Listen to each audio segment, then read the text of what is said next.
Are you cruising through life not always knowing what direction you were headed? Let Live on Purpose with Dr. Paul Jenkins be your guide. Live on Purpose will give you insights into your life and show you how you can become the driver and captain of it. No more aimless wandering. By learning the principles that govern happiness and wealth, you will be able to make personal progress that you have only dreamed possible.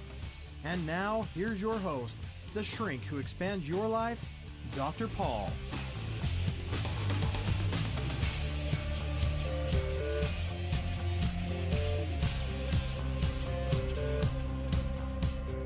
Hello, everybody. Welcome back to Live on Purpose Radio. This is Dr. Paul, the shrink who expands your life, bringing you another episode of Live on Purpose Radio. As always, just thrilled to bring you the inspiring stories and people that are out there making the biggest difference in this world. I want to introduce my guest. His name is Woodward. Hello, Woody. Hello, Dr. Paul. How are you? Hey, I'm doing great today, and I'm thrilled to have you with me at Live on Purpose Radio. Let me just tell our listeners a little bit about you. You're a dropout. Is that yes, okay? Yes, I am. Woody dropped out of high school when he was 16 years old. And then he started just scrambling to do some things with his life. He became a millionaire within 10 years at age 26, and then he lost it all by 27. And within 5 years of that, he again rebounded from that experience and built from scratch a $30 million mortgage and real estate firm. And Woody is now the author of several books, including probably the core of those books is Millionaire Dropouts. And Woody is also a filmmaker. Some of you are familiar already with the movie i-Ology, which was created and produced by Woody. And a success strategist, coach, professional speaker. Woody, you're doing all kinds of great things in this world, and I'm just thrilled to have you here today. Well, it's my pleasure. I'm just trying to keep up with you, Dr. Paul. Well, you know what? You've introduced me to some wonderful people as well. A few months ago, actually, I did an interview here at Live on Purpose Radio with Mary Louise Eller. And you know Mary Louise, you featured her in your movie i-Ology. She's amazing. And just a fantastic individual. And I've had a correspondence or two with Stephanie Victor and hope to have her on the show as well. Some of the most inspiring people I know. And you profiled these people. Team Hoyt. Just some great stories on that i-Ology movie. So that's something that I think our listeners are going to be familiar with. And one reason I wanted to start off with that as our introduction. What else do you want to tell us about yourself, who you are and what you do? The main thing that I do is I love finding people who've overcome amazing obstacles and challenges and try to figure out why. And that's why I wrote Millionaire Dropouts. I read over 1,000 biographies of who's of professional athletes, politicians, people who had zero education who went on to become household names, like Henry Ford, Bill Gates, Steve Jobs, Walt Disney, Madam C.J. Walker. And what I do now is I've taken all that research and I've interviewed thousands of people, and I've developed something I call the law of importance, which basically states that all human behavior is governed by what makes someone feel important, which really is your emotional fingerprint. So what I do now is I help people understand what their emotional fingerprint is and how that determines whether they fail or succeed in life. Uh-huh. Now, this is an interesting concept, the emotional fingerprint. When I think about fingerprints, everybody has a unique fingerprint. They can use fingerprints to identify individuals because no two are the same. And that's exactly the same with emotions. We have an emotional fingerprint that is so custom and unique to you that nobody else has the exact same one. Mm-hmm. So tell us a little bit more about this emotional fingerprint. What goes into that? The way you discover your emotional fingerprint is you think back to a time in your life where you really felt on top of the world. We all have our good days and our bad days. They're kind of ups and downs. But we have those moments where you feel absolutely incredible, centered, significant. You have a feeling of importance. Now, it's not a feeling of being more important than someone else. This is not about a self-gratifying or a self-elevating purpose. But we all have those moments where you feel absolutely incredible. Think back to 5 to 7 times where you felt that way, And you write that down on a piece of paper. So I feel on top of the world when I'm speaking in front of people, or I feel on top of the world when I'm being creative. I feel on top of the world when I'm providing for my family. Mm-hmm. And so those 5 to 7 feelings of importance are what make up your emotional fingerprint. And from there, oh my gosh, you can do so much with that. You understand your good days, your bad days, why you do what you do, why you have fear in some areas and not in other areas. So it really is your custom coding to who you are. Mm-hmm. So, and it's unique to you as an individual, is that right? That is 100% correct. And for example, let's say you have a feeling of importance by being on the radio, and I have a feeling of importance by being on the radio. But the way that you internalize it is completely different than the way that I internalize it. Mm-hmm. And through my research, I've discovered there are about 35 universal feelings of importance. And that ranges from being unique, being accepted, validated, creativity, recognition, experiencing life, a feeling of being connected to God, and it goes on and on. There's about 35. And if you take those 35, you end up with about 78,125 options of a custom emotional fingerprint. Well, you'd say, well, that's 78,000. That's not, 6 billion. There's 6 billion people on the earth. Well, the reality is how you express your emotional fingerprint is what is 100% custom to you. The way that you choose to live it out. Yes.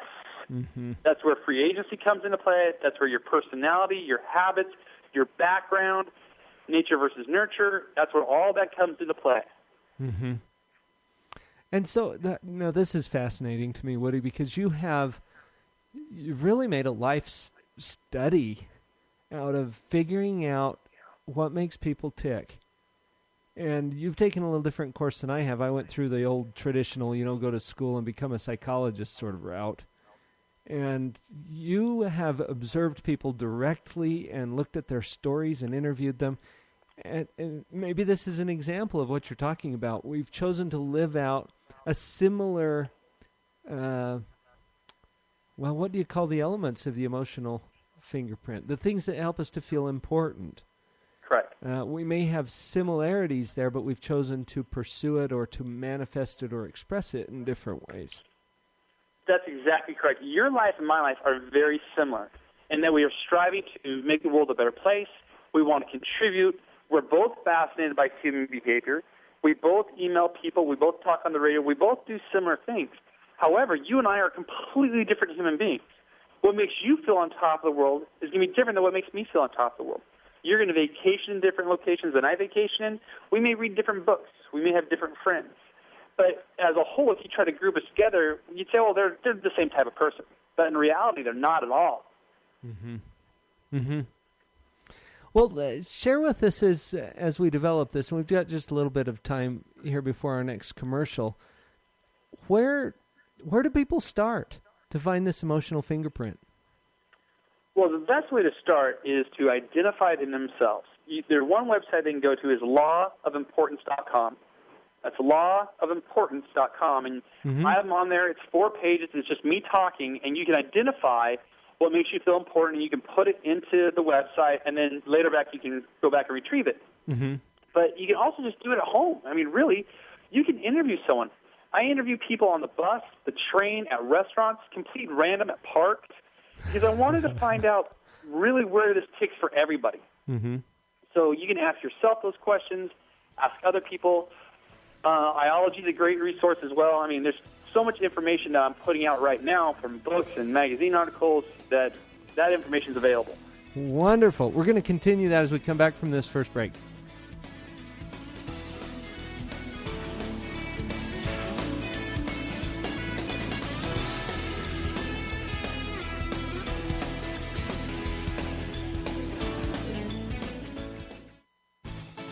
This is Kirk Weisler to tell you about morebetterbooks.com. Morebetterbooks.com is where you can find more better books for a more better life. Not only that, let me tell you about some of the very fun and cool select titles on morebetterbooks.com. You'll want to get a copy of The Dog Poop Initiative. This best-smelling book could change your life forever. It certainly changed the lives of thousands of Boeing employees, as well as school teachers, parents, leaders across the United States and in Israel and in Germany. And you can get your own copy at morebetterbooks.com. Whoa, that's not all. What about The Cookie Thief? This classic tale told in a rhyming format, fully illustrated with very fun hidden messages. Pick up a copy now today on morebetterbooks.com.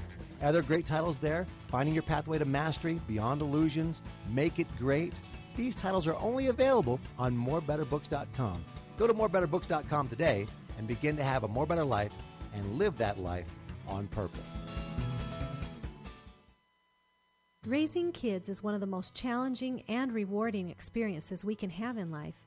Your children didn't come with an owner's manual, so it's up to you to learn whatever will assist you in your role as a mom or a dad. Join me and my husband, Dr. Paul, for a free weekly discussion about all of the hot topics in parenting. Listen to what others are saying about these calls.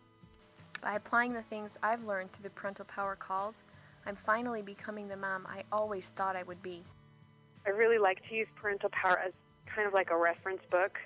So as I have concerns with my parenting, I like to be able to look up on the blog and then listen to whatever podcast seems closely related.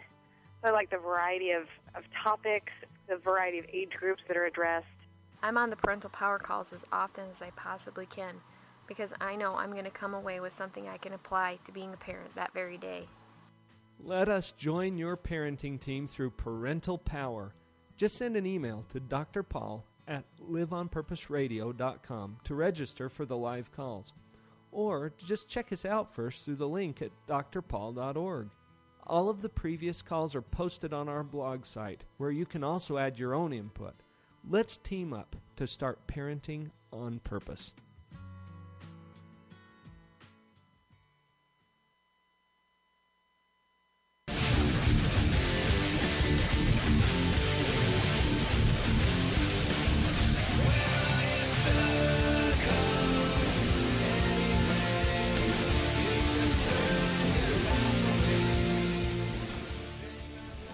So Woody, as I'm thinking through this emotional fingerprint, one of the questions that pops into my mind, I like to be really practical about all this, and that is, okay, therefore what? Why is this important? And as I've thought about some of the people you have highlighted through the movie i-Ology, especially, the thing that inspires me the most about all these people is that they have overcome obstacles or adversity or tremendous odds to rise to a level of success. And I think what I'm understanding from you is that it's important to understand your own emotional fingerprint in order to do that, in order to overcome the challenges and the obstacles that are out there in this world. You're exactly correct. The thing that bothers me the most when I'm in a group of people and someone's talking, it's that excuse marathon they go into. Well, I can't. I don't have enough money. I wasn't born to the right family. I don't have the right contacts. I don't have the right this, and this. One of the wonderful people from the movie, Jonathan Sprinkles, talks about get off your butt, get off your B-U-T. I would, but. I could, but. And they're always giving that excuse. And I always tell them, you give me your problem, and I'll give you a biography of someone who overcame the exact same obstacle. Mm-hmm. So what blew my mind in all this of researching human behaviors, how can somebody, dirt poor, uneducated, growing up in complete poverty by a single mother, become the President of the United States? Well, it's Abraham Lincoln. What was it about his emotional fingerprint? Mm-hmm. There are people who grow up in the south of the Bronx who become successful.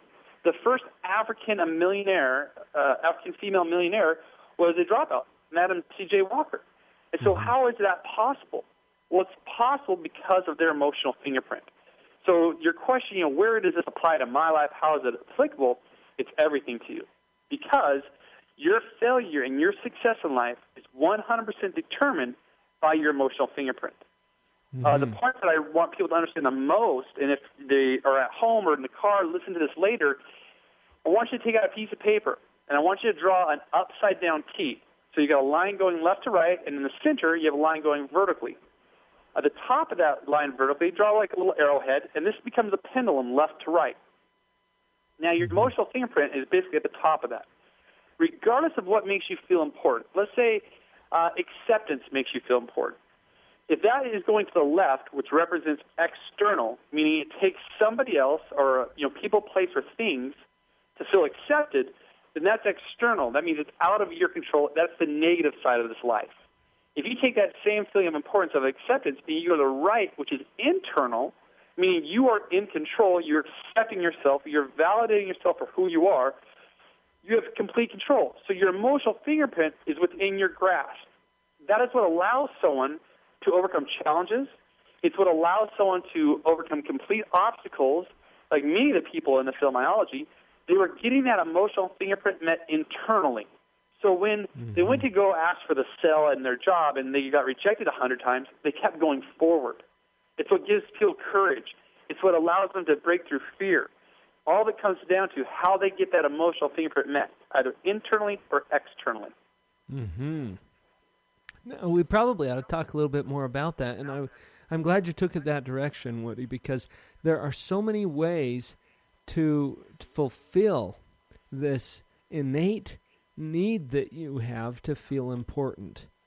And if you're always relying on other people or external circumstances, it's going to take you a very different direction in life than if you are, as you said, internal. Absolutely. I like to take the freeway as an example. Let's say if you're in Utah, you're on the I-15. If you're in California or Seattle, you're on the I-5. If you're on that road, and all of a sudden you come to an interchange and you exit that road, you take that road out 15 minutes, and you absolutely are relocated to a different area versus had you stayed on that road forever. Right. So when we go to internal and external, we're exiting where our life purpose is supposed to go. So when we're being validated externally and we're trying to seek that validation, now, just for the record, people, most of this is subconscious, meaning you don't realize you're doing it, and so therefore you're not in control. My desire is to help people to live consciously and to live internally. Therefore, you can get what you want with an absolute navigation roadmap, and you'll get to your destination. This is a little hard to do. It can be. It comes down to a choice. I think you'd agree with me about that. But you can develop habits of constantly seeking your validation externally, which can get you kind of stuck. And the thing, I heard once a quote, and I loved it. I don't know who said it, but the difference between a rut and a grave is the depth of the hole. Yeah, depth and distance, so, right? You get in that emotional grave. I don't believe, personally, and to be honest, I don't believe things are hard. I don't believe change is hard. I mean, we change our underwear every day. We change the way we brush our teeth. We change the foods we eat. We change the cars we drive in. We change our friends. We change our homes. Change is absolutely easy. We do it constantly. What happens is we do it so subconsciously that that's where our mistake becomes. So waking up is the only hard part. As soon as you're awake, it's very easy to make good decisions. Interesting theory. Yeah. So what would you say to all these people who feel like they're stuck? Well, it's very simple. I would have them, and I do this with my clients all the time, I have them write down their 5 to 7 feelings of importance, what makes them feel important, and then I have them write down 5 different things on each feeling that they can do by themselves for themselves. A saying I have is for you, by you. F-U-B-U, for you, by you. So what you can do is, let's say you have a feeling of importance of creativity. It makes you feel important to be in a creative atmosphere or painting or drawing.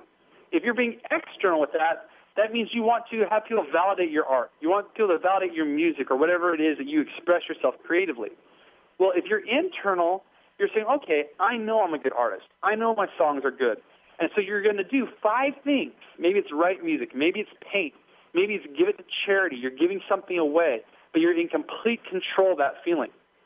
Another way to prove this point and how it works so well is that our mind does not know the difference between reality and fantasy.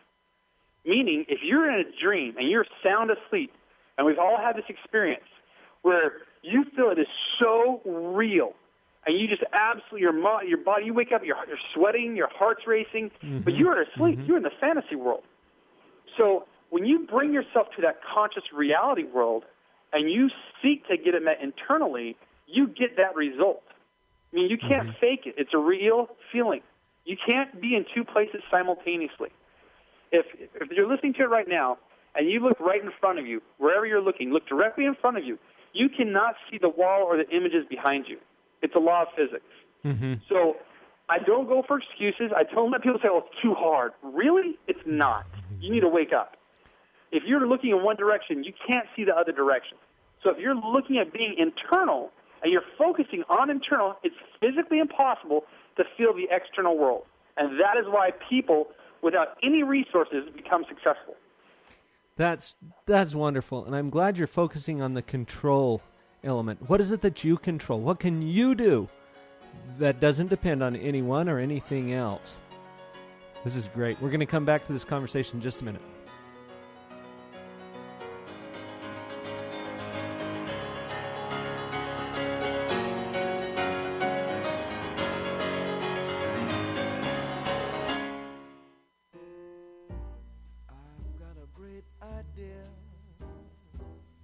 This is Shay Larson, IdeaOrbit.com, with the World of Ideas Report.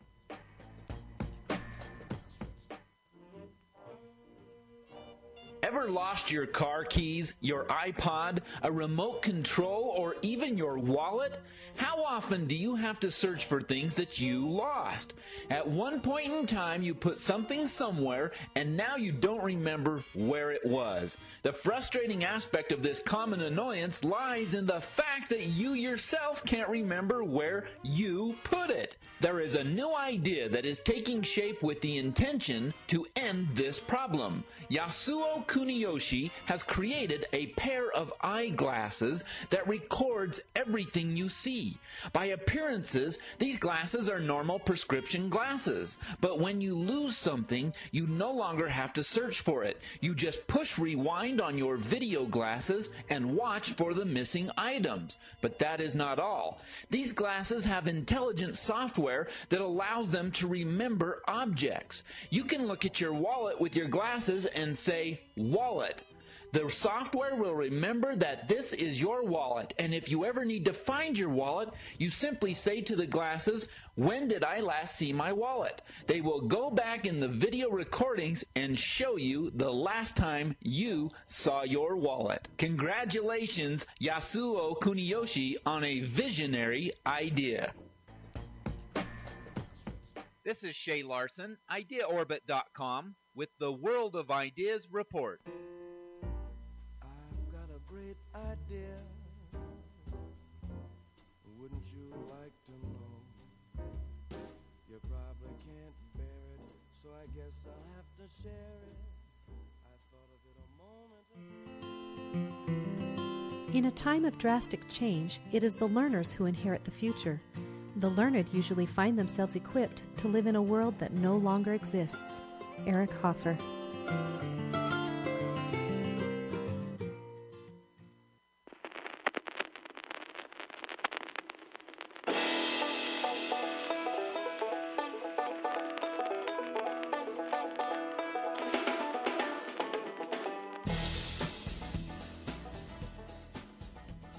So what do you control? What can you do for yourself, by yourself? You know, Woody, it brought to mind a conversation that I had recently with a fellow who was really frustrated because he couldn't find a job. And this is a common situation for a lot of folks, right?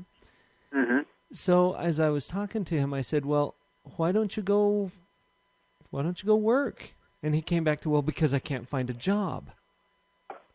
And I pushed him a little bit farther, and I said, well, what if you were to just go work full-time this week? But I don't have a job. See, he was going back to the external, somebody has to structure this for me in order for me to do it. And as I worked with him on that and helped him to see that he was depressed because he wasn't working, and he was blaming all of these would-be employers out there for his misery, he made a shift in his mind. And he committed to work full-time for the next week. So he went out there and he started looking for ways to create value for people. He started focusing on, what am I going to do if somebody else isn't telling me what to do? You know, and it just made a world of difference as he started to internalize that principle of work. And absolutely. Not relying on the external world to provide it. I love Viktor Frankl. You know, Man's Search for Meaning. Yeah. or Man Search for Happiness. His book is absolutely amazing, Man's Search for Meaning. What he did, a couple quotes here I want to read that are amazing. He said, "We who live in the concentration camps can remember the men who walked through the huts, comforting others, giving away their last piece of bread. They may have been few in number, but they offer sufficient proof that everything can be taken from a man but one thing, the last of all human freedoms, to choose one's attitude in any given set of circumstances, to choose one's own way." The second quote, "Fundamentally, therefore, any man can, under such circumstances, decide what," and I love the word there, decide, "what shall come of him, mentally and spiritually. He may retain his human dignity even in a concentration camp." And that, I mean, his whole life, that book, Man's Search for Meaning, proves beyond a shadow of a doubt that, yes, you have the ability in any circumstance and in any environment to choose how you live, how you get your emotional fingerprint validated. Mm-hmm. What a powerful statement coming from him in any given set of circumstances. And how many of us have anything that's going to compare to his package? None of us alive today can even comprehend what they went through. And in his book, he talks about how the people who died in the camp before going to the gas chambers, they just died because they gave up. They fell victim to the external circumstances. Those who still had hope, those who still believed that they were free, even as prisoners in that camp, survived and lived and got through it. Mm-hmm. That's right. You know, it's interesting to watch how people create their own existence. And the circumstances just don't matter all that much. They don't. Success is your fault, and failure is your fault. And I say that, kind of tongue-in-cheek, but the reality is it's your responsibility. You are in control. If you fail or you succeed, it is your fault, your success, your accountability. Mm-hmm. Well, and if you will accept that, it's that example that I've shared dozens of times before about driving. And if you look up and you find that you've missed your exit and you're not where you want to be, and you look around yourself and you think, this isn't where I planned on being, this is not what I want, well, look down and whose hands are on the wheel? Exactly. Who's driving that car? That's the bad news and the good news. But it's actually all good news because it makes you the driver of your destination. Exactly. And if your hands are on the wheel, steer. Yeah. Put it in reverse. Get off. Ask for directions. Find someone. Put in a new navigation. Yeah. I love it. I love the quote you put in the email to everyone today. I prefer the pain of hard work to the pain of regret. Oh, that is so true. That is so true. It's going to be hard either way. Yeah. So pick your hard.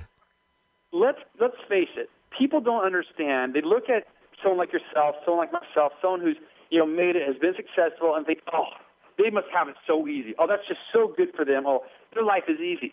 Let me tell you from personal experience. I coach a lot of people who make 7 figures and more a year. Their lives are not easy. No. They have just learned how to maneuver that pain and that challenge to make it profitable for them. Mm-hmm. I've been pretty fond lately of a condition that I call the special case syndrome. I don't know what that means, but I know where you're going with it, and I love it. Well, isn't it true? We all, deep down inside, somewhere, we all kind of believe that we're a special case. And that's that emotional fingerprint. We all feel we're unique, which we are. Yeah, well, we are, and that's the truth of it. But that doesn't make us a special case. It's like that line from, what was it? I think it was The Incredibles, where they kind of made a joke out of this. You're special, just like everybody else. And we're not really a special case. It's like you were saying earlier, Woody, some people will come to you and present with a circumstance or a case or a context of their life that they feel is truly unique, and then they blame that for their misery. Mm-hmm. And then you say, well, you know what? I could give you a biography of 2 or 3 people who have overcome very similar things. I don't know anybody on this planet who's only done one thing and no one else has done that same thing. Yeah. Well, and I'm going to grant to some of you guys who are out there listening and thinking, oh, yeah, but my case is really... okay. Yes, there are unique factors in everyone's life, and no one has exactly the same package as someone else. But the point is, whatever it is that you're facing, similar or like things have been faced by hundreds, thousands, probably millions of other people at some point. Okay, Dr. Paul, I've got a new thought here. What you just said, I agree 100% with. There's going to be someone who's listening who's deeply hurt in their life, and I know you and I are not showing any disrespect to them, but I agree with that. There are those people. But let me put it this way. The solution to whatever problem you have is the same as the solution to anyone else. Well, the principles are absolutely consistent. Yeah, exactly. So you may be unique in the fact that your dad was different than someone else's dad. But the way out is the same way out for everybody else. Those principles of letting go, taking control, being internal, and designing your life you want. Mm-hmm. That's right. And like Viktor Frankl said, that you can choose your attitude. I love the way he called that the last of human freedoms. Yeah. To choose your attitude in any given set of circumstances. At the end of the day, when everything else is lost, when everything else is taken away from you, that's your last freedom. That is the last of human freedoms, to choose your attitude. And to be internal, like you're saying, Woody, if you can get that internal focus, wow, it changes everything. And the whole world starts to change around you. Well, for those who are listening right now, think of a challenge in your life that you overcame in your past. We all have it. I mean, every one of us, even my 8-year-old son, has a challenge that he's already overcome. We'll be right back to finish that thought in just a second.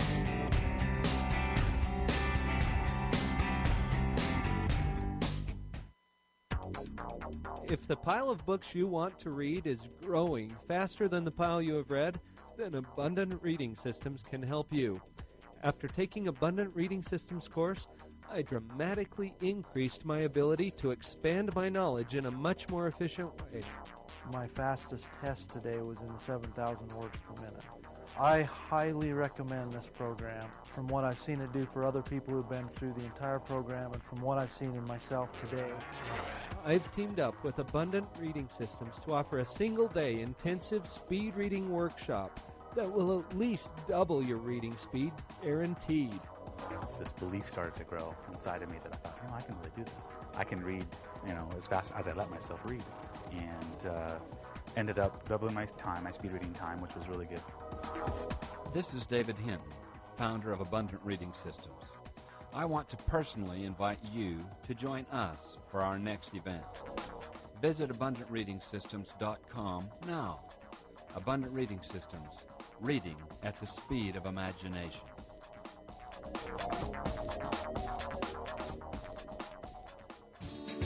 Thank you for joining me for the Live on Purpose radio podcast. It is truly an honor to be a part of your prosperity team. Please visit my website, drpaul.org, to get connected with other tools for you and your family. There you will find links to my weekly e-zine, Empower, Harnessing the Power of the Mind, and to the free Parental Power teleconference that I host every week with my wife, Vicki. You can also check out upcoming events or pick up powerful information products. Feel free to contact me directly with questions, comments, or to book me for your company or private event. Email me through drpaul@liveonpurposeradio.com.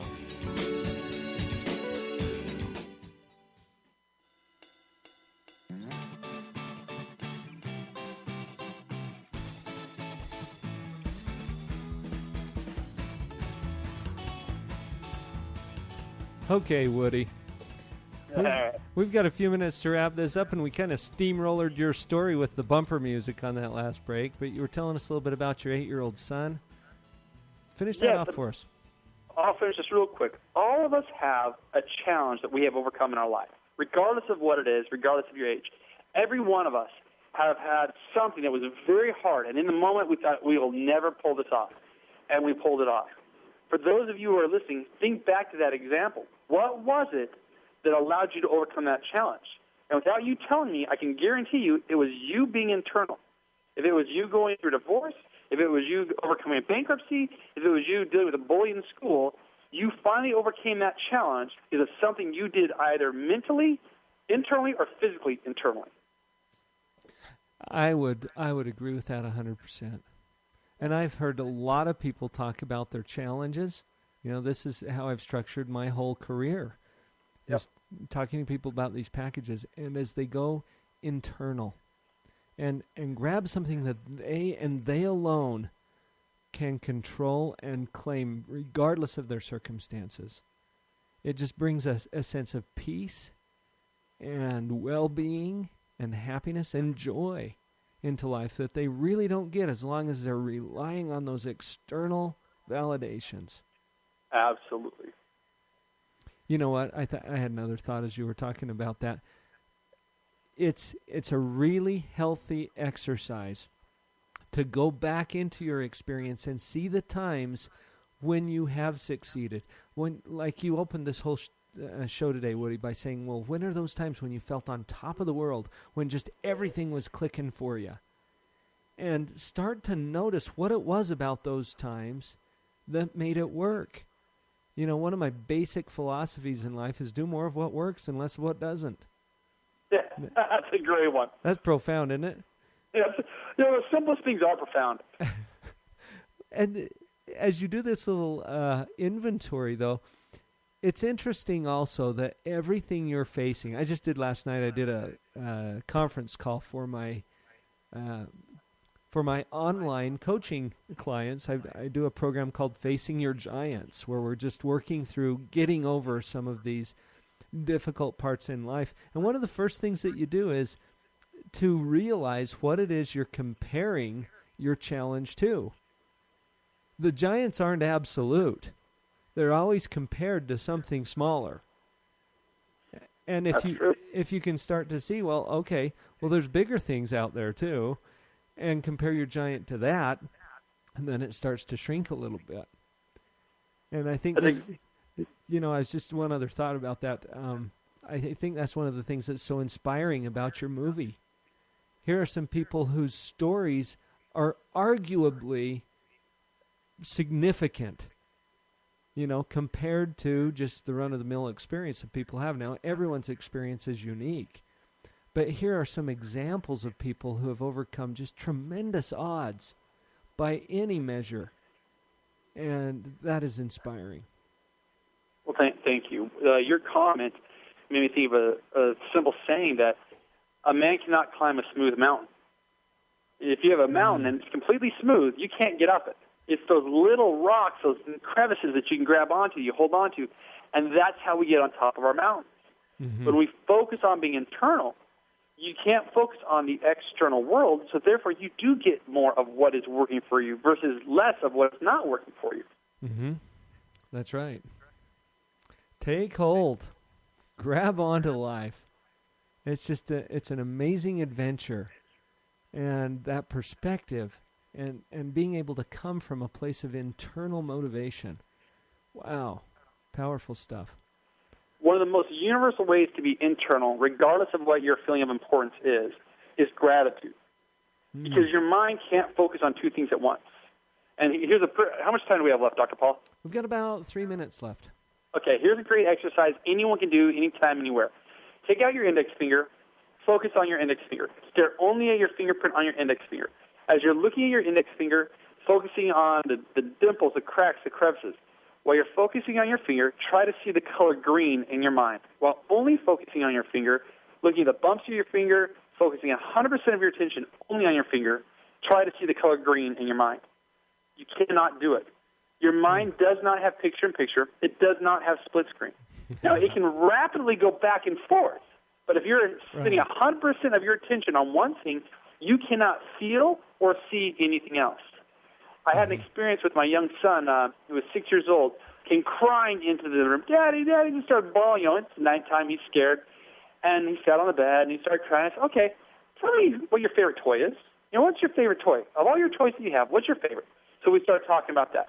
well, what's your favorite Hot Wheel? I know you have a lot of Hot Wheels. Which one's your favorite, your absolute fastest, most favorite one? So we started talking about that.